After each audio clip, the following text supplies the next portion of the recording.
Now, Prince Charles has been marking his 50 years of environmental campaigning with a new £7.5 billion fund to save the planet. Royal editor Russell Myers joined me now. Russell, it's great to see you. Massive amount of money, huge commitment. This is a real passion project from Prince Charles, isn't it?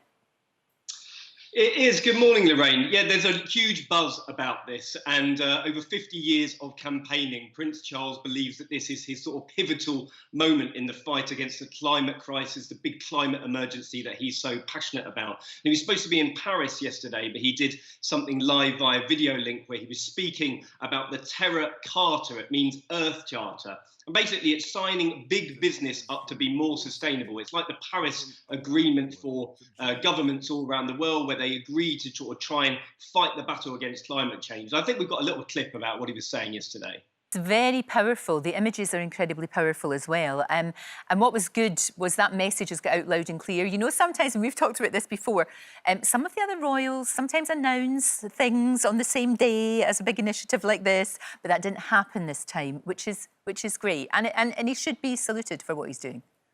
Yeah, he should be. No, luckily there was no sort of banana skins in the way. Nobody announcing their big ideas on the same day. Listen, this is a big deal for Charles. He's also spoken about how people presumed he was quite mad, or rather dotty, all those years ago, back in the 70s, when he started speaking about plastic pollution and air pollution all around the world. And it may seem an awful long time. 5 decades he's been talking about this now, but hopefully it's coming to fruition. A lot of us are sort of more green nature, aren't we? So fingers crossed this is going to be a major project for them. I think we've all caught up with them, to be honest. We really have.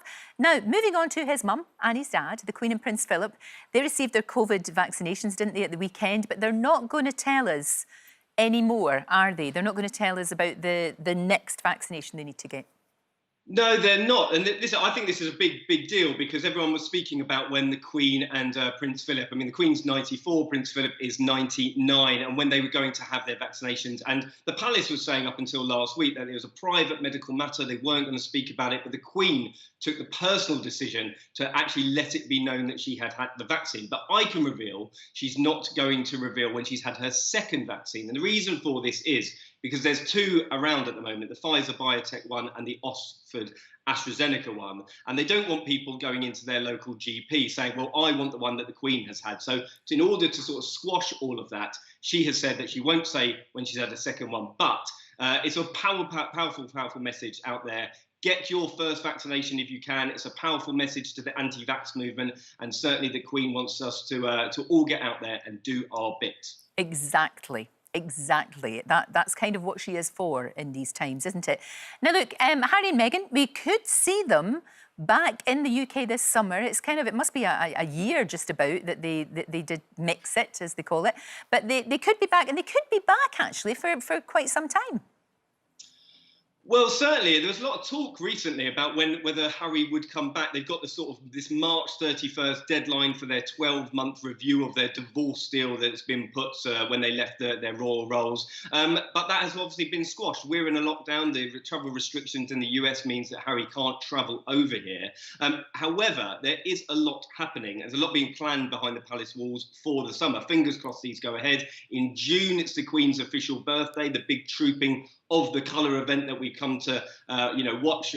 It's the envy of the world, all the sort of soldiers and band players. But last year, as we're seeing there, it was such a sort of muted affair. It was just the Queen and a few dozen soldiers in the bowels of Windsor Castle. But the plans are for it to go ahead in June. I mean, I'm a little bit sceptical of this.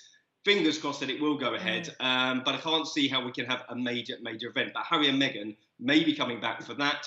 For Prince Philip's 100th birthday as well in June, and also he's got the Invictus Games in the Netherlands in May. So it's a packed schedule.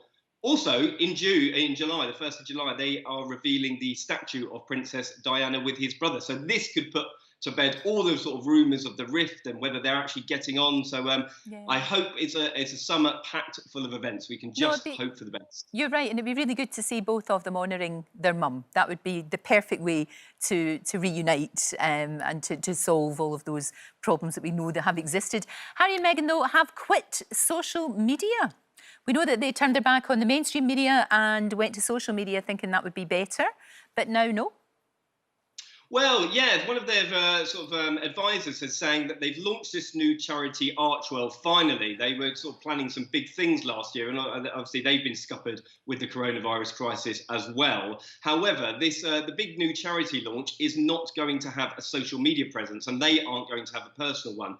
Now, I think this is probably to do with their big deals with Netflix and Spotify. They've signed big money deals with those corporate giants, and obviously they want to safeguard that content. They don't want to give it away for free, but they had a record-breaking Instagram page. They'd amassed 11.5 million followers or something, and they want to produce sort of video and audio content. So I imagine it's to do with the money. It's probably not to do with the fact that they don't want to be on social media. You see, I never thought about that, but I guess that would make sense. If you've signed a mega deal with a massive company, you're right, they won't want you giving stuff away, I guess. Well, oh, that's very interesting. Yeah, I mean, they have spoken about sort of the ills of social media and how they feel it as toxic. But, you know, reading between the lines, I think we're going to see a lot more of them on Netflix and Spotify. Fascinating. So, Fascinating. Thank you for that. Thank you, Russell. Great to see you. Thank you so much. Don't forget, you can watch full episodes of Lorraine on the ITV Hub and all the best clips, compilations and playlists right here on our channel. Just subscribe now and you'll never miss an upload. Click here to watch another video similar to this one, or click here to head to our channel's homepage to explore all of our exciting videos.